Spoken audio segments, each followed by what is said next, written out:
ਪੰਜਾਬ ਦੇ constable, sub inspector, ਨਾਇਬ ਤਹਿਸੀਲਦਾਰ, ਪਟਵਾਰੀ ਅਤੇ ਹੋਰ ਵੇਰੀਅਸ ਐਗਜ਼ਾਮਸ ਦੀ ਕੰਪਲੀਟ ਅਤੇ ਵਧੀਆ ਤਿਆਰੀ ਲਈ ਅੱਜ ਹੀ CBL ਨੂੰ ਸੰਪਰਕ ਕਰੋ ਤੇ ਇਹਨਾਂ ਕੋਰਸਿਸ ਦੇ ਫ੍ਰੀ ਡੈਮੋ ਲਈ ਤੁਸੀਂ ਹੇਠਾਂ ਦਿੱਤੇ ਨੰਬਰ ਤੇ ਸਾਨੂੰ ਕਾਲ ਕਰ ਸਕਦੇ ਹੋ। Hello everyone, welcome to Chetan Bharat learning. ਅੱਜ ਦੀ ਵੀਡੀਓ ਦੇ ਵਿੱਚ ਆਪਾਂ ਲਾਸਟ ਈਅਰ ਨਾਇਬ ਤਹਿਸੀਲਦਾਰ ਦੇ ਐਗਜ਼ਾਮ ਦੇ ਹਿਸਟਰੀ ਦੇ ਕੁਐਸਚਨਸ ਡਿਸਕਸ ਕਰਾਂਗੇ। ਅੱਜ ਦੀ ਵੀਡੀਓ ਦੇ ਵਿੱਚ ਆਪਾਂ ਪੈਟਰਨ ਚੈੱਕ ਕਰਾਂਗੇ कि PPSC ਨਾਇਬ ਤਹਿਸੀਲਦਾਰ ਦੇ ਲਾਸਟ ਈਅਰ ਐਗਜ਼ਾਮ ਦੇ ਵਿੱਚ ਹਿਸਟਰੀ ਦੇ ਕਿਵੇਂ ਦੇ ਕੁਐਸਚਨ ਪੁੱਛੇ ਸੀ, ਕਿਸ ਲੈਵਲ ਦੇ ਕੁਐਸਚਨ ਪੁੱਛੇ ਸੀ, ਕੋਈ ਪੈਟਰਨ ਸੀ, किस सिलेबस ਦੇ ਵਿੱਚੋਂ ਜ਼ਿਆਦਾ ਪੁੱਛਿਆ ਗਿਆ ਸੀ, ਕਿ एंशिएंट हिस्ट्री ਚੋਂ ਜ਼ਿਆਦਾ ਕੁਐਸਚਨ ਆਏ ਸੀ ਜਾਂ ਮਾਡਰਨ ਹਿਸਟਰੀ ਦੇ ਕੁਐਸਚਨ ਆਏ ਸੀ, ਜਾਂ ਕਿਤੋਂ ਵੀ ਟੌਪਿਕ ਜੇ ਹੈ एंशिएंट हिस्ट्री ਦਾ ਵੀ ਪੁੱਛੇ ਗਏ ਨੇ, ਤਾਂ ਉਹ ਵੀ ਚੈੱਕ ਕਰਾਂਗੇ ਕਿ ਜ਼ਿਆਦਾ ਫੋਕਸ PPSC ਨੇ ਕਿਸ ਟੌਪਿਕ ਦੇ ਉੱਪਰ ਰੱਖਿਆ ਸੀ। ਜੇ ਆਪਾਂ ਗੱਲ ਕਰੀਏ ਜਿਨ੍ਹਾਂ ਨੇ ਇਸ ਸਾਲ ਪੇਪਰ ਜਿਹੜਾ ਨਾਇਬ ਤਹਿਸੀਲਦਾਰ ਦਾ ਰੀ ਕੰਡਕਟ ਕੀਤਾ ਜਾ ਰਿਹਾ ਹੈ, ਤਾਂ ਉਹਦੇ ਰਿਲੇਟਡ ਵੀ ਐਂਡ ਦੇ ਵਿੱਚ ਪਲਾਨ ਬਣਾਵਾਂਗੇ ਕਿ ਹਿਸਟਰੀ ਲਈ ਸਾਡਾ ਅਲੱਗ ਤੋਂ ਪਲਾਨ ਕੀ ਹੋਣਾ ਚਾਹੀਦਾ ਹੈ। ਸ਼ੁਰੂ ਕਰਦੇ ਹਾਂ ਜੀ ਅੱਜ ਦੀ ਵੀਡੀਓ। ਸਭ ਤੋਂ ਪਹਿਲਾਂ ਜੇ ਕੁਐਸਚਨ ਦੇਖਦੇ ਆਪਾਂ ਤਾਂ ਮਾਡਰਨ ਹਿਸਟਰੀ ਦਾ ਕੁਐਸਚਨ ਤੁਹਾਨੂੰ ਦੇਖਣ ਨੂੰ ਮਿਲ ਜਾਏਗਾ। ਗੱਲ ਕਰੀਏ ਮਾਡਰਨ ਹਿਸਟਰੀ ਦੇ ਕੁਐਸਚਨ ਦੀ, ਪਰ ਕਿਤੇ ਨਾ ਕਿਤੇ ਇਹ ਕੁਐਸਚਨ ਜਿਹੜਾ ਹੈ ਮੋਡਰੇਟ ਲੈਵਲ ਦਾ ਹੈ, ਕਿਉਂਕਿ ਇਹਦੇ ਵਿੱਚ ਜੇ ਆਪਾਂ ਗੱਲ ਕਰੀਏ ਨਾਇਬ ਤਹਿਸੀਲਦਾਰ ਦੇ ਪੇਪਰ ਦੀ, ਤਾਂ ਇਹਨਾਂ ਨੇ ਕ੍ਰੋਨੋਲੋਜੀ ਪੁੱਛ ਲਈ। ਹੁਣ ਕ੍ਰੋਨੋਲੋਜੀ ਤਾਂ ਹੀ ਬੱਚਿਆਂ ਨੂੰ ਆਉਂਦੀ ਹੋਏਗੀ ਜੇ ਉਹਨਾਂ ਨੂੰ ਪਹਿਲਾਂ ਐਗਜ਼ੈਕਟ ਈਅਰ ਯਾਦ ਹੋਣਗੇ, ਜਾਂ ਆਪਾਂ ਗੱਲ ਕਰੀਏ ਕਿ ਇੱਕ ਥੋਰੋ ਜਿਹੜੀ ਹੈ ਰਿਵੀਜ਼ਨ ਕੀਤੀ ਹੋਏਗੀ ਮਾਡਰਨ ਹਿਸਟਰੀ ਦੀ। ਜੇ ਗੱਲ ਕਰੀਏ ਕੁਐਸਚਨ ਦੀ, ਤਾਂ ਇਹਨਾਂ ਨੇ ਕ੍ਰੋਨੋਲੋਜੀ ਤੁਹਾਨੂੰ ਚਾਰ ਚੀਜ਼ਾਂ ਪੁੱਛ ਲੀਆਂ, ਤੁਹਾਨੂੰ ਈਅਰ ਯਾਦ ਹੋਣੇ ਚਾਹੀਦੇ ਨੇ। ਸਭ ਤੋਂ ਪਹਿਲੀ ਚੀਜ਼ ਜੇ ਧਿਆਨ ਰੱਖੀਏ, ਸਭ ਤੋਂ ਈਜ਼ੀ ਜਿਹੜਾ ਹੋਏਗਾ ਇੱਥੇ ਪਾਰਟੀਸ਼ਨ ਆਫ ਬੰਗਾਲ। ਸਾਰੇ ਬੱਚਿਆਂ ਨੂੰ ਜਿਹੜਾ ਪਹਿਲੀ ਵਾਰ ਵੀ ਤਿਆਰੀ ਕਰ ਰਿਹਾ ਹੋਵੇਗਾ ਜਾਂ ਜਿਹੜਾ ਆਪਾਂ ਕਹਿ ਸਕਦੇ ਹਾਂ ਕਿ ਰਿਪੀਟ ਵੀ ਕਰ ਰਿਹਾ ਹੋਵੇਗਾ, ਪਾਰਟੀਸ਼ਨ ਆਫ ਬੰਗਾਲ ਇਹਦੇ ਨਾਲ ਰਿਲੇਟਡ ਸਵਦੇਸ਼ੀ ਮੂਵਮੈਂਟ ਜਿਹੜੀ ਹੈ ਉਹ ਸਾਰਿਆਂ ਨੇ ਪੜ੍ਹੀ ਹੁੰਦੀ ਹੈ, ਤੇ ਕਿਤੇ ਨਾ ਕਿਤੇ ਇਹਦਾ ਈਅਰ ਜਿਹੜਾ ਹੁੰਦਾ ਹੈ ਯਾਦ ਹੁੰਦਾ ਹੈ। ਤਾਂ ਸਭ ਤੋਂ ਪਹਿਲਾਂ ਗੱਲ ਕਰੀਏ ਪਾਰਟੀਸ਼ਨ ਆਫ ਬੰਗਾਲ, ਤਾਂ ਈਅਰ ਆਪਣਾ ਆ ਜਾਏਗਾ ਇੱਥੇ ਜੀ 1905। ਉਸ ਤੋਂ ਬਾਅਦ ਦੇਖਦੇ ਹਾਂ ਜੀ ਹੁਣ ਥੋੜਾ ਜਿਹਾ ਜਿਹੜਾ ਲੈਵਲ ਹੈ ਉਹ ਕੀ ਹੋ ਰਿਹਾ ਹੈ, ਇੰਕਰੀਜ਼ ਹੋ ਰਿਹਾ ਹੈ ਕੁਐਸਚਨ ਦਾ। ਪਰ ਜੇ ਗੱਲ ਕਰੀਏ ਇੰਡੀਅਨ ਕਾਉਂਸਿਲ ਐਕਟ, ਜਿਹੜਾ ਬੱਚਾ ਕਨਸਟੀਟਿਊਸ਼ਨਲ ਡਿਵੈਲਪਮੈਂਟ ਪੜ੍ਹਦਾ ਹੈ 1773 ਦੇ ਐਕਟ ਤੋਂ ਲੈ ਕੇ 1935 ਦੇ ਐਕਟ ਤੱਕ, ਜੇ ਸਾਰੇ ਵੀ ਤੁਹਾਨੂੰ ਐਕਟ ਯਾਦ ਨੇ ਤਾਂ ਤੁਹਾਨੂੰ ਪਤਾ ਹੋਵੇਗਾ ਕਿ ਪਹਿਲਾ ਇੰਡੀਅਨ ਕਾਉਂਸਿਲ ਐਕਟ ਕਦੋਂ ਆਇਆ ਸੀ। ਉਹ ਆਇਆ ਸੀ 1861 ਦੇ ਵਿੱਚ। ਜੇ ਗੱਲ ਕਰੀਏ ਇੰਡੀਅਨ ਯੂਨੀਵਰਸਿਟੀਜ਼ ਐਕਟ, ਇਹ ਆਪਾਂ ਜਦੋਂ ਮਾਡਰਨ ਹਿਸਟਰੀ ਦੇ ਵਿੱਚ ਐਵੋਲੂਸ਼ਨ ਪੜ੍ਹਦੇ ਹਾਂ ਕਿ ਜਿਹੜਾ ਸਾਡਾ ਐਜੂਕੇਸ਼ਨ ਸਿਸਟਮ ਹੈ, Wood's dispatch, Macaulay's minute, Hunter commission, ਇਹ ਸਾਰੇ ਜਿੰਨੇ ਵੀ ਕਮਿਸ਼ਨ ਸੀਗੇ, ਜਦੋਂ ਇਹਨਾਂ ਦੀ ਕ੍ਰੋਨੋਲੋਜੀ ਪੜ੍ਹਦੇ ਹਾਂ ਤਾਂ ਆਪਾਂ ਦੇਖਦੇ ਹਾਂ ਕਿ ਲਾਰਡ ਕਰਜ਼ਨ ਦੇ ਟਾਈਮ ਤੇ ਹੀ ਇੱਕ ਐਕਟ ਆਉਂਦਾ ਹੈ ਜਿਹਨੂੰ ਆਪਾਂ ਕਹਿੰਦੇ ਹਾਂ ਇੰਡੀਅਨ ਯੂਨੀਵਰਸਿਟੀਜ਼ ਐਕਟ। ਠੀਕ ਹੈ ਜੀ। ਜੇ ਗੱਲ ਕਰੀਏ ਇੰਡੀਅਨ ਯੂਨੀਵਰਸਿਟੀਜ਼ ਐਕਟ, ਤਾਂ ਇਹ ਤੁਹਾਡਾ ਈਅਰ ਆ ਜਾਏਗਾ 1904 ਦੇ ਆਸ-ਪਾਸ। ਠੀਕ ਹੈ ਜੀ। Next criminal law amendment bill. ਹੁਣ ਇਸ ਦੇ ਉੱਪਰ ਹੀ ਸਭ ਤੋਂ ਜ਼ਿਆਦਾ ਕਨਫਿਊਜ਼ਨ ਸੀ ਬੱਚਿਆਂ ਨੂੰ ਕਿ ਸਰ ਇਹ ਨਹੀਂ ਪਤਾ ਸੀਗਾ ਕਿ ਇਹ ਕ੍ਰਿਮੀਨਲ ਲਾਅ ਅਮੈਂਡਮੈਂਟ ਬਿੱਲ ਕਦੋਂ ਆਇਆ ਸੀ। ਤਾਂ ਬੱਚਿਓ ਯਾਦ ਰੱਖਿਓ, ਇਹ ਜਿਹੜਾ ਆਪਣਾ ਬਿੱਲ ਸੀਗਾ ਇਹ ਆਲਮੋਸਟ ਤੁਹਾਡਾ 1909 ਦੇ ਆਸ-ਪਾਸ ਆਏਗਾ। ਇਹਦੇ ਵਿੱਚ ਜੇ ਗੱਲ ਕਰੀਏ ਤਾਂ ਸਰਕਾਰ ਨੂੰ ਜ਼ਿਆਦਾ ਆਪਾਂ ਕਹਿ ਸਕਦੇ ਹਾਂ ਪਾਵਰ ਮਿਲ ਗਈ ਸੀ ਰੈਵੋਲੂਸ਼ਨਰੀਜ਼ ਨੂੰ ਅਰੈਸਟ ਕਰਨ ਦੀ। ਕਲੀਅਰ। ਹੁਣ ਇਹਦੀ ਕ੍ਰੋਨੋਲੋਜੀ ਜੇ ਬਣਾਈਏ, ਦੇਖੋ ਜੀ ਸਭ ਤੋਂ ਪਹਿਲਾਂ ਆ ਜਾਏਗਾ ਆਪਣਾ 1 ਤੋਂ ਬਾਅਦ ਆਏਗਾ ਜੀ ਆਪਣਾ ਗੱਲ ਕਰੀਏ 2 ਤੋਂ ਬਾਅਦ ਆਏਗਾ 4 ਤੋਂ ਬਾਅਦ ਆਏਗਾ 3, ਤੇ ਤੁਹਾਡਾ ਆਂਸਰ ਇੱਥੇ ਬਣੇਗਾ A। ਕਲੀਅਰ ਹੈ ਜੀ। ਤਾਂ ਯਾਦ ਰੱਖਿਓ ਕ੍ਰੋਨੋਲੋਜੀ ਬੇਸਡ ਕੁਐਸਚਨ ਆਇਆ ਤੇ ਪਹਿਲਾ ਕੁਐਸਚਨ ਤੁਹਾਨੂੰ ਦੇਖਣ ਨੂੰ ਮਿਲਿਆ ਮਾਡਰਨ ਹਿਸਟਰੀ ਦਾ। ਕਲੀਅਰ ਹੈ ਜੀ। ਗੱਲ ਕਰਦੇ ਇੱਥੇ ਆਪਣਾ ਆਂਸਰ, ਤਾਂ ਆਪਾਂ ਦੇਖਾਂਗੇ ਇੱਥੇ A ਆਂਸਰ ਆ ਗਿਆ ਜੀ ਆਪਣਾ। ਗੱਲ ਕਰੀਏ criminal amendment 1908, Indian university act 1904, council act 1861 ਔਰ ਪਾਰਟੀਸ਼ਨ ਆਫ ਬੰਗਾਲ 1905। ਕਲੀਅਰ ਹੈ ਜੀ। ਚਲੋ ਜੀ ਨੈਕਸਟ ਕੁਐਸਚਨ ਦੇਖਦੇ ਹਾਂ। ਨੈਕਸਟ ਕੁਐਸਚਨ ਅਗੇਨ PPSC ਨੇ ਤੁਹਾਨੂੰ ਪੁੱਛ ਲਿਆ ਕ੍ਰੋਨੋਲੋਜੀ ਦੇ ਉੱਪਰ ਕੁਐਸਚਨ। ਹੁਣ ਇਹ ਦੇਖ ਸਕਦੇ ਹੋ ਤੁਸੀਂ ਈਜ਼ੀਲੀ, ਤੁਹਾਨੂੰ ਪੈਟਰਨ ਦਿਖ ਰਿਹਾ ਕਿ PPSC ਜਿਹੜਾ ਹੈਗਾ ਕ੍ਰੋਨੋਲੋਜੀ ਪੁੱਛ ਰਿਹਾ ਬਾਰ-ਬਾਰ। ਤਾਂ ਜਿਨ੍ਹਾਂ ਨੇ ਇਸ ਸਾਲ ਪੇਪਰ ਦੇਣਾ ਹੈ ਤਾਂ ਕਿਤੇ ਨਾ ਕਿਤੇ ਆਪਣੀ ਜਿੰਨਾ ਵੀ ਤੁਸੀਂ ਹਿਸਟਰੀ ਪੜ੍ਹ ਰਹੇ ਹੋ ਤਾਂ ਉਹਦੀ ਕ੍ਰੋਨੋਲੋਜੀ ਸੈੱਟ ਕਰਕੇ ਜਾਇਓ ਕਿ ਜਿਹੜੀ ਚੀਜ਼ ਪਹਿਲਾਂ ਹੋ ਰਹੀ ਹੈ ਕਿਹੜੀ ਚੀਜ਼ ਬਾਅਦ 'ਚ ਹੋ ਰਹੀ ਹੈ, ਤੁਹਾਨੂੰ ਕਲੀਅਰ ਹੋਵੇ। ਕਲੀਅਰ ਹੈ ਜੀ। ਦੇਖੋ ਇੱਥੇ ਹੁਣ ਇਹਨਾਂ ਨੇ ਕ੍ਰੋਨੋਲੋਜੀ ਪੁੱਛ ਲਈ ਕਿ ਇਹਨਾਂ ਸਾਈਟਸ ਦੀ ਐਕਸਕੇਵੇਸ਼ਨ ਕਿਹਦੀ ਪਹਿਲਾਂ ਹੋਈ ਸੀ, ਕਿਹਦੀ ਬਾਅਦ 'ਚ ਹੋਈ ਸੀ। ਹੁਣ ਜਿਹੜਾ ਵੀ ਸਟੂਡੈਂਟ ਤਿਆਰੀ ਕਰ ਰਿਹਾ PPSC ਦੀ, ਤਾਂ ਉਹਨੂੰ ਇੱਕ ਚੀਜ਼ ਤਾਂ ਕਲੀਅਰ ਹੈ ਕਿ ਜਦੋਂ ਐਂਸ਼ੀਐਂਟ ਹਿਸਟਰੀ ਪੜ੍ਹਨੀ ਹੈ ਆਪਾਂ ਇੰਡਸ ਵੈਲੀ ਸਿਵਲਾਈਜੇਸ਼ਨ ਸਭ ਤੋਂ ਪਹਿਲਾਂ ਪੜ੍ਹਦੇ ਹਾਂ। ਇੰਡਸ ਵੈਲੀ ਸਿਵਲਾਈਜੇਸ਼ਨ ਦੀ ਜੇ ਗੱਲ ਕਰੀਏ ਕਿ ਸ਼ੁਰੂ ਕਿੱਥੋਂ ਦੀ ਹੋਈ ਸੀ ਐਕਸਕੇਵੇਸ਼ਨ, ਤਾਂ ਆਪਾਂ ਨੂੰ ਪਤਾ ਹੈ ਕਿ ਹੜੱਪਾ ਤੋਂ ਸ਼ੁਰੂ ਹੋਈ ਸੀ। ਸਭ ਤੋਂ ਪਹਿਲੀ ਸਾਈਟ ਜਿਹੜੀ ਮਿਲੇਗੀ ਕਿਹੜੀ ਮਿਲੇਗੀ, ਹੜੱਪਾ। ਹੜੱਪਾ ਤੋਂ ਬਾਅਦ ਜੇ ਗੱਲ ਕਰੀਏ ਤਾਂ ਆਪਾਂ ਦੇਖਦੇ ਹਾਂ ਕਿ ਮੋਹਿੰਜੋਦਾਰੋ। ਤੇ ਜੇ ਗੱਲ ਕਰੀਏ ਲੋਥਲ ਦੀ, ਤਾਂ ਲੋਥਲ ਤਾਂ ਸਭ ਤੋਂ ਐਂਡ ਦੇ ਵਿੱਚ ਆਪਾਂ ਦੇਖਦੇ ਹਾਂ ਕਿ ਬਹੁਤ ਜ਼ਿਆਦਾ ਦੇਰ ਤੋਂ ਬਾਅਦ ਜਾ ਕੇ ਇਹਦੀ ਕੀ ਮਿਲੇਗੀ, ਆਪਾਂ ਨੂੰ ਸਾਈਟ ਮਿਲੇਗੀ। ਕਲੀਅਰ। ਤੇ ਜੇ ਗੱਲ ਕਰੀਏ ਇੱਥੇ ਆਪਣਾ ਆਂਸਰ ਦੀ, ਤਾਂ ਹੜੱਪਾ ਸਭ ਤੋਂ ਪਹਿਲਾਂ ਆਏਗਾ। ਉਸ ਤੋਂ ਬਾਅਦ ਕਰੀਏ ਮੋਹਿੰਜੋਦਾਰੋ, ਮੋਹਿੰਜੋਦਾਰੋ ਤੋਂ ਬਾਅਦ ਚੰਨੋਦਾਰੋ, ਚੰਨੋਦਾਰੋ ਤੋਂ ਬਾਅਦ ਲਾਸਟ ਦੇ ਵਿੱਚ ਆਪਣੇ ਆਏਗਾ ਲੋਥਲ। ਤਾਂ ਆਂਸਰ ਇੱਥੇ ਆਪਣਾ ਬਣੇਗਾ 3124 ਆਂਸਰ ਆ ਗਿਆ 2। ਕਿ ਇੰਨਾ ਹੀ ਪੜ੍ਹ ਕੇ ਆਪਾਂ ਪੇਪਰ 'ਚ ਇਸ ਵਾਰ ਫਿਰ ਚਲੇ ਜਾਣਾ? ਨਹੀਂ, ਇਸ ਵਾਰ ਹੋ ਸਕਦਾ ਹੈ ਕਿ ਤੁਹਾਨੂੰ ਉਹ ਕੀ ਪੁੱਛ ਲੈਣ, ਉਹ ਪੁੱਛ ਲੈਣ ਕਿ ਦੱਸੋ ਹੜੱਪਾ ਸਾਈਟ ਦੀ ਐਕਸਕੇਵੇਸ਼ਨ ਕਿਹਨਾਂ ਨੇ ਕੀਤੀ ਸੀ। ਕੁਝ ਨਾਮਸ ਪੁੱਛ ਲੈਣਗੇ ਕਿ ਇਹ ਸਾਈਟ ਦੇ ਨਾਲ ਕਿਹਨਾਂ ਦਾ ਨਾਮ ਐਸੋਸੀਏਟਿਡ ਹੈ। ਤਾਂ ਬੱਚਿਓ ਧਿਆਨ ਰੱਖਿਓ, ਇਸ ਵਾਰ ਥੋੜੀ ਜਿਹੀ ਇਨਫੋਰਮੇਸ਼ਨ ਵੱਧ ਲੈ ਕੇ ਜਾਣੀ ਆਪਾਂ, ਠੀਕ ਹੈ ਜੀ। ਜੇ ਆਪਾਂ ਗੱਲ ਕਰੀਏ, ਦੇਖੋ ਜੀ ਹੜੱਪਾ ਤਾਂ ਨਾਮ ਯਾਦ ਰੱਖਿਓ ਦਇਆ ਰਾਮ ਸਾਨੀ। ਤੇ ਜੇ ਗੱਲ ਕਰਾਂਗੇ ਇਸ ਸਾਈਟ ਦੀ ਐਕਸਕੇਵੇਸ਼ਨ ਕਦੋਂ ਹੋਈ ਸੀ, 1921 ਤੋਂ ਲੈ ਕੇ 1923 ਦੇ ਵਿੱਚ। ਤੇ ਗੱਲ ਕਰਾਂਗੇ ਮੋਹਿੰਜੋਦਾਰੋ ਤਾਂ ਨਾਮ ਯਾਦ ਰੱਖਿਓ R.D. ਬੈਨਰਜੀ। ਹੜੱਪਾ ਤੋਂ ਬਾਅਦ ਮਿਲੀ ਸੀ ਆਪਾਂ ਨੂੰ ਇਹ ਸਾਈਟ, ਤਾਂ ਈਅਰ ਆਪਣਾ ਆ ਜਾਏਗਾ 1922, ਠੀਕ ਹੈ ਜੀ। ਨੈਕਸਟ ਚੰਨੋਦਾਰੋ ਨਾਮ ਯਾਦ ਰੱਖ ਲਿਓ N.G. ਮਜੂਮਦਾਰ, ਠੀਕ ਹੈ ਜੀ। ਉਸ ਤੋਂ ਬਾਅਦ ਲੋਥਲ ਦਾ ਨਾਮ ਯਾਦ ਰੱਖ ਲਿਓ S.R. ਰਾਓ। ਕਲੀਅਰ ਹੈ ਜੀ। ਇਹ ਕੁਝ ਚੀਜ਼ਾਂ ਨੇ ਇੰਪੋਰਟੈਂਟ ਨੇ ਇਸ ਸਾਲ ਲਈ ਕ੍ਰੋਨੋਲੋਜੀ ਬੇਸ ਦੇ ਉੱਪਰ ਪੀਪੀਐਸਸੀ ਜੇ ਕੁਐਸਚਨ ਪਾ ਰਿਹਾ ਤਾਂ ਤੁਹਾਨੂੰ ਆਪਣੀ ਕ੍ਰੋਨੋਲੋਜੀ ਹੈ ਉਹ ਸੈੱਟ ਕਰਕੇ ਹੀ ਜਾਣੀ ਪਏਗੀ। ਚਲੋ ਜੀ ਨੈਕਸਟ ਕੁਐਸਚਨ ਦੀ ਗੱਲ ਕਰਦੇ ਹਾਂ। ਹੁਣ ਇੱਕ ਕੁਐਸਚਨ ਐਂਸ਼ੀਅੰਟ ਹਿਸਟਰੀ ਦਾ ਹੋ ਚੁੱਕਿਆ ਆਪਣਾ, ਇੱਕ ਕੁਐਸਚਨ ਮਾਡਰਨ ਹਿਸਟਰੀ ਦਾ। ਮੀਡੀਵਲ ਹਿਸਟਰੀ ਦਾ ਜੇ ਕੁਐਸਚਨ ਆਪਾਂ ਨੂੰ ਦੇਖਣ ਨੂੰ ਨਹੀਂ ਮਿਲਿਆ। ਚਲੋ ਜੀ ਨੈਕਸਟ ਕੁਐਸਚਨ ਫਿਰ ਤੁਹਾਡਾ ਐਂਸ਼ੀਅੰਟ ਹਿਸਟਰੀ ਦੇ ਉੱਪਰ ਕੁਐਸਚਨ। ਜੇ ਗੱਲ ਕਰੀਏ ਬੁੱਧਿਜ਼ਮ ਜੈਨਿਜ਼ਮ ਦੇ ਉੱਪਰ ਕੁਐਸਚਨ ਆ ਗਿਆ, ਠੀਕ ਹੈ ਜੀ। ਐਂਸ਼ੀਅੰਟ ਹਿਸਟਰੀ ਦਾ ਦੂਜਾ ਕੁਐਸਚਨ ਹੈ, ਮਾਡਰਨ ਹਿਸਟਰੀ ਦਾ ਇੱਕ ਕੁਐਸਚਨ ਹੋ ਚੁੱਕਿਆ ਹੈ। ਤੇ ਕੁਐਸਚਨ ਹੈ ਆਪਣਾ ਵਰਧਮਾਨ ਮਹਾਵੀਰ ਨੂੰ ਪੁੱਛਿਆ ਜਾ ਰਿਹਾ ਕਿ ਜਦੋਂ ਉਹਨਾਂ ਨੇ 28 ਸਾਲ ਦੀ ਉਮਰ ਤੋਂ ਟਰੂਥ ਦੀ ਫਾਈਂਡ ਕਰਨ ਨੂੰ ਪ੍ਰੈਕਟਿਸ ਸ਼ੁਰੂ ਕੀਤੀ, ਉਹਨਾਂ ਨੇ 12 ਸਾਲ ਔਸਟੈਰਿਟੀ ਦੇ ਵਿੱਚ ਹੀ ਕੱਢ ਦਿੱਤੇ, ਤਾਂ ਉਸ ਤੋਂ ਬਾਅਦ ਉਹਨਾਂ ਨੂੰ ਕੀ ਕਿਹਾ ਗਿਆ। ਜਦੋਂ ਆਪਾਂ ਕਹਿ ਸਕਦੇ ਹਾਂ ਕਿ ਵਰਧਮਾਨ ਮਹਾਵੀਰ ਨੂੰ ਗਿਆਨ ਦੀ ਪ੍ਰਾਪਤੀ ਹੋਗੀ ਤਾਂ ਉਸ ਟਾਈਮ ਪੀਰੀਅਡ ਨੂੰ ਕੀ ਕਿਹਾ ਗਿਆ, ਠੀਕ ਹੈ ਜੀ। ਤਾਂ ਆਨਸਰ ਇਜ਼ ਈਜ਼ੀ ਹੈ, ਈਜ਼ੀ ਕੁਐਸਚਨ ਆਪਾਂ ਕਹਿ ਸਕਦੇ ਹਾਂ। ਇਹਦਾ ਆਨਸਰ ਬਣਦਾ ਤੁਹਾਡਾ ਕੈਵਲਯ, ਠੀਕ ਹੈ ਜੀ। ਜੇ ਇਹੀ ਗੱਲ ਆਪਾਂ ਕਰੀਏ ਕਿ ਬੁੱਧਿਜ਼ਮ ਦੇ ਵਿੱਚ ਤਾਂ ਉੱਥੇ ਵਰਡ ਆਉਂਦਾ ਨਿਰਵਾਣਾ, ਤਾਂ ਧਿਆਨ ਰੱਖਿਓ ਬੁੱਧਿਜ਼ਮ ਪੁੱਛਦੇ ਤਾਂ ਨਿਰਵਾਣਾ ਸੀਗਾ, ਜਦੋਂ ਗਿਆਨ ਦੀ ਪ੍ਰਾਪਤੀ ਜੈਨਿਜ਼ਮ ਚ ਵਰਧਮਾਨ ਮਹਾਵੀਰ ਨੂੰ ਹੋਗੀ ਤਾਂ ਆਪਾਂ ਕਹਿੰਦੇ ਕੈਵਲਯ, ਠੀਕ ਹੈ ਜੀ। ਯਾਦ ਰੱਖਿਓ ਬੁੱਧਿਜ਼ਮ ਜੈਨਿਜ਼ਮ ਦੇ ਉੱਪਰ ਇੱਕ ਕੁਐਸਚਨ ਆਪਣਾ ਆ ਚੁੱਕਿਆ ਹੈ। ਨੈਕਸਟ ਗੱਲ ਕਰਦੇ ਹਾਂ ਜੀ ਆਪਾਂ, ਬੁੱਕ ਪੁੱਛ ਲਈ ਸੀ ਇਹਨਾਂ ਨੇ ਕਿ ਗੁੰਡਾਇਆ has written a work known as.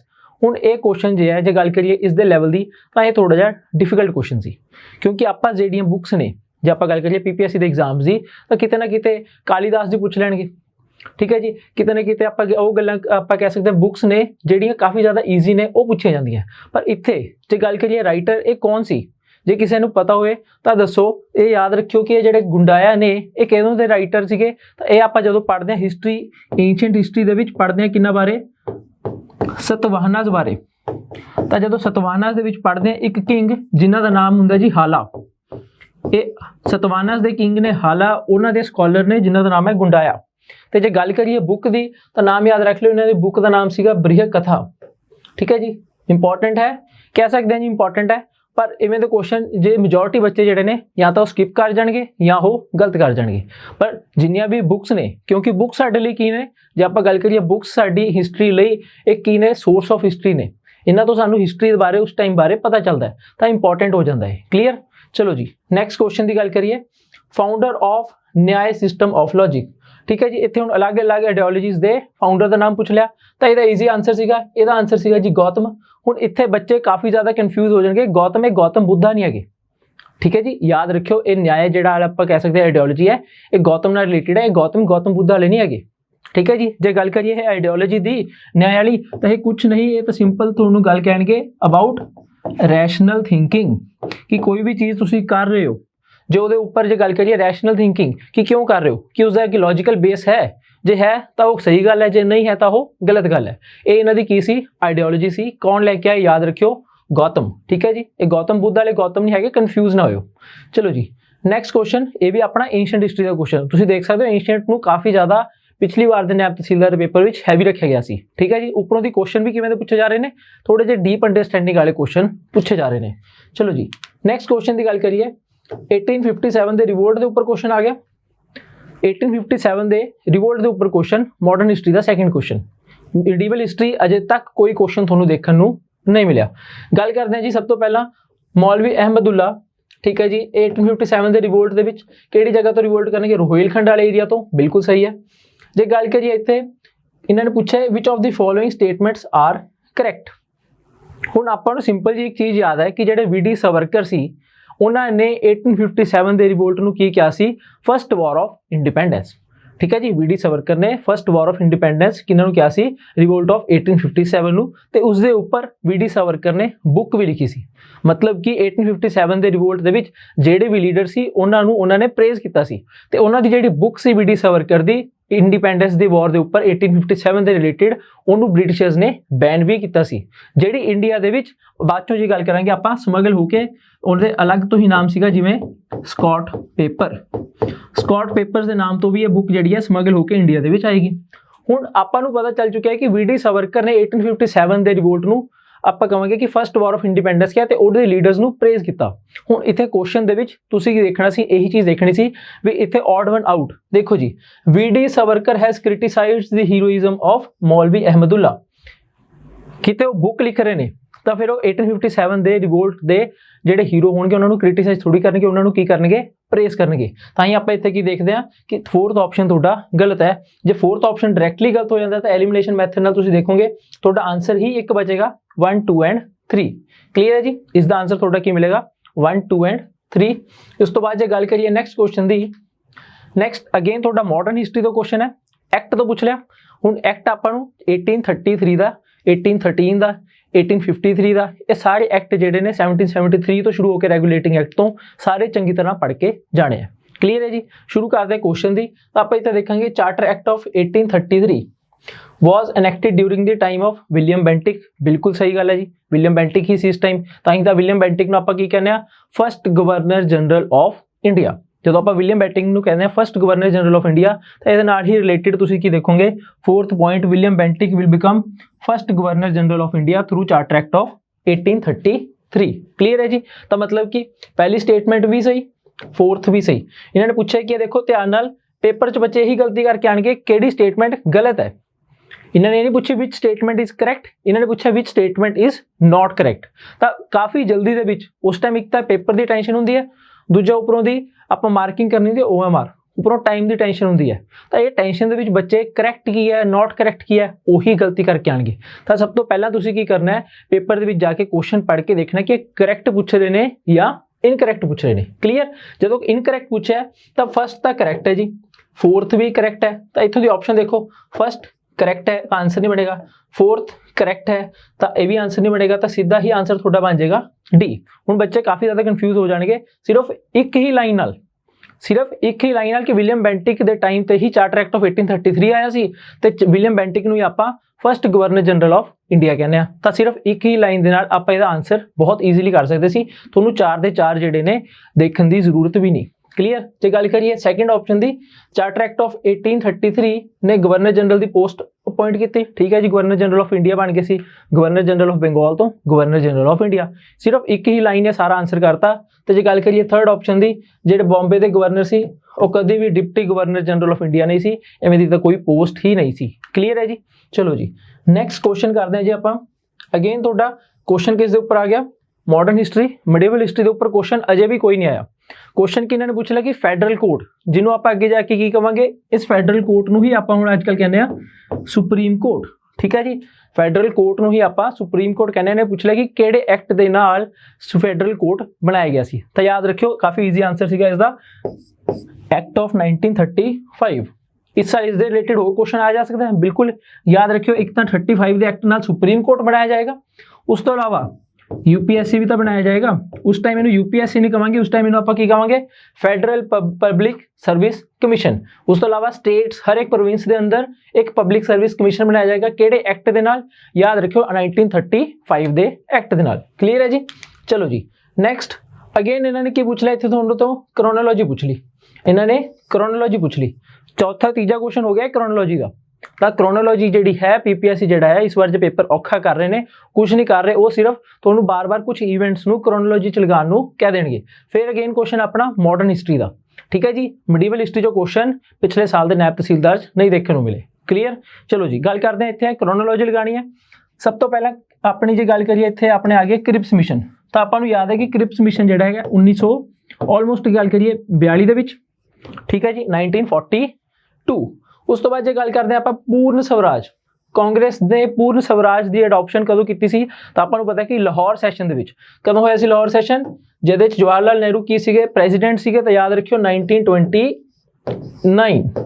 ਠੀਕ ਹੈ ਜੀ, 1929 ਦਾ ਸੈਸ਼ਨ ਹੋਏਗਾ ਲਾਹੌਰ ਦੇ ਵਿੱਚ, ਜਿਹਦੇ ਵਿੱਚ ਕਾਂਗਰਸ ਆਪਣੀ ਡਿਮਾਂਡ ਰੱਖੇਗੀ ਪੂਰਨ ਸਵਰਾਜ ਦੀ। ਜੇ ਗੱਲ ਕਰੀਏ ਸਵਰਾਜ ਦੀ ਤਾਂ ਉਹ 1906 ਦਾ ਸੈਸ਼ਨ ਹੋਏਗਾ। ਕਲੀਅਰ ਹੈ ਜੀ, ਚਲੋ ਜੀ ਨੈਕਸਟ ਜੇ ਗੱਲ ਕਰਦੇ ਹਾਂ ਇੱਥੇ ਕੈਬਨਿਟ ਮਿਸ਼ਨ ਕਦੋਂ ਆਏਗਾ? ਕੈਬਨਿਟ ਮਿਸ਼ਨ ਦੀ ਆਪਾਂ ਗੱਲ ਕਰੀਏ 1946 ਦੇ ਵਿੱਚ ਆਏਗਾ ਇੰਡੀਆ, ਠੀਕ ਹੈ ਜੀ।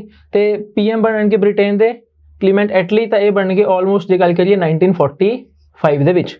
ਤਾਂ ਇਹ ਲੱਗ ਗਈ ਜੀ ਤੁਹਾਡੀ ਕ੍ਰੋਨੋਲੋਜੀ। ਸਭ ਤੋਂ ਪਹਿਲਾਂ ਆਏਗਾ ਤੁਹਾਡਾ 4 ਤੋਂ ਬਾਅਦ ਜੇ ਆਏਗਾ ਆਪਣਾ 1, 4 ਤੋਂ ਬਾਅਦ 1, ਦੋ ਆਪਸ਼ਨ ਰਹਿ ਗਏ। 4 ਤੋਂ ਬਾਅਦ 1 ਤੋਂ ਬਾਅਦ ਜੇ ਗੱਲ ਕਰੀਏ 3, 4 1 3 2, ਆਨਸਰ ਬਣੇਗਾ ਆਪਣਾ ਡੀ। ਕ੍ਰੋਨੋਲੋਜੀ ਬੇਸ ਕੁਐਸਚਨ ਸੀ, ਥੋੜਾ ਜਿਹਾ ਆਪਾਂ ਗੱਲ ਕਰਾਂਗੇ ਤਾਂ ਇਹ ਡਿਫਿਕਲਟ ਵਾਲੇ ਪਾਸੇ ਕੁਐਸਚਨ ਜਾ ਰਿਹਾ ਸੀ, ਕਿਉਂਕਿ ਕਾਫੀ ਜਿਹੜੇ ਨੇ ਈਅਰ ਨੇ ਨਾਲ ਲੱਗੇ ਹੋਏ ਨੇ। ਕਲੀਅਰ ਹੈ ਜੀ? ਜਿਵੇਂ ਤੁਸੀਂ ਦੇਖ ਸਕਦੇ ਹੋ 45 46 ਤੇ ਇਹ ਕਾਫੀ 42 ਨੇੜੇ ਨੇ। ਪਰ ਜੇ ਤੁਹਾਨੂੰ ਇਵੈਂਟਸ ਯਾਦ ਨਹੀਂ, ਤੁਹਾਨੂੰ ਪਤਾ ਹੈ ਕਿ ਕ੍ਰਿਪਸ ਮਿਸ਼ਨ ਪਹਿਲਾਂ ਆਏਗਾ, ਕੈਬਨਿਟ ਮਿਸ਼ਨ ਬਾਅਦ ਆਏਗਾ। ਕੈਬਨਿਟ ਮਿਸ਼ਨ ਕਿਉਂ ਆਏਗਾ? ਕਿਉਂਕਿ ਬ੍ਰਿਟੇਨ ਦੇ ਵਿੱਚ ਸਰਕਾਰ ਬਦਲ ਜਾਂਦੀ ਹੈ। ਕਲੀਅਰ? ਤਾਂ ਤੁਸੀਂ ਬਹੁਤ ਈਜ਼ੀਲੀ ਇਹਨੂੰ ਕੀ ਕਰ ਸਕਦੇ ਹੋ, ਟੈਕਲ ਕਰ ਸਕਦੇ ਹੋ। ਇਹ ਸੀਗਾ ਆਪਣਾ ਕ੍ਰੋਨੋਲੋਜੀ ਬੇਸਡ ਕੁਐਸਚਨ ਮਾਡਰਨ ਹਿਸਟਰੀ ਦਾ। ਨੈਕਸਟ ਹੋਰ ਆਪਣੇ ਇਸ ਦੇ ਵਿੱਚ ਗੱਲ ਕਰਾਂਗੇ ਤਾਂ ਜਿੰਨੇ ਵੀ ਇਸ ਸਾਲ ਦਾ ਪੇਪਰ ਦੇਣਾ, ਇਹ ਤਾਂ ਆਪਣੇ ਸੀਗੇ ਲਾਸਟ ਈਅਰ ਦਾ ਜਿਹੜਾ ਨਾਇਬ ਤਹਿਸੀਲਦਾਰ ਦਾ ਪੇਪਰ ਸੀ ਉਹਦੇ ਹਿਸਟਰੀ ਦੇ ਕੁਐਸਚਨ, ਜਿਹਦੇ ਵਿੱਚ ਆਪਾਂ ਦੇਖਿਆ ਮਿਡੀਵਲ ਹਿਸਟਰੀ ਦਾ ਕੁਐਸਚਨ ਨਹੀਂ ਆਇਆ। ਪਰ ਇਸ ਦਾ ਇਹ ਮਤਲਬ ਨਹੀਂ ਕਿ ਇਸ ਸਾਲ ਮਿਡੀਵਲ ਹਿਸਟਰੀ ਸ਼ਾਇਦ ਇਹ ਕੁਐਸਚਨ ਹੀ ਨਾ ਪਾਣ, ਪਰ ਆਪਾਂ ਨੂੰ ਇੰਨਾ ਪਤਾ ਜ਼ਰੂਰ ਚੱਲ ਚੁੱਕਿਆ ਹੈ ਕਿ ਪੀਪੀਐਸਸੀ ਜੋ ਹੈ ਕ੍ਰੋਨੋਲੋਜੀ ਬੇਸਡ ਕੁਐਸਚਨ ਹੁਣ ਪਾਣਾ ਸ਼ੁਰੂ ਹੋ ਗਿਆ। ਤਾਂ ਜਿੰਨੇ ਵੀ ਆਪਾਂ ਹਿਸਟਰੀ ਦੀ ਤਿਆਰੀ ਕਰਨੀ ਹੈ ਤਾਂ ਥੋੜੀ ਜਿਹੀ ਡੀਪ ਅੰਡਰਸਟੈਂਡਿੰਗ ਦੇ ਨਾਲ ਕਰਨੀ ਹੈ। ਮਿਲਦੇ ਹਾਂ ਜੀ ਫਿਰ ਨੈਕਸਟ ਵੀਡੀਓ 'ਚ। Thank you very much.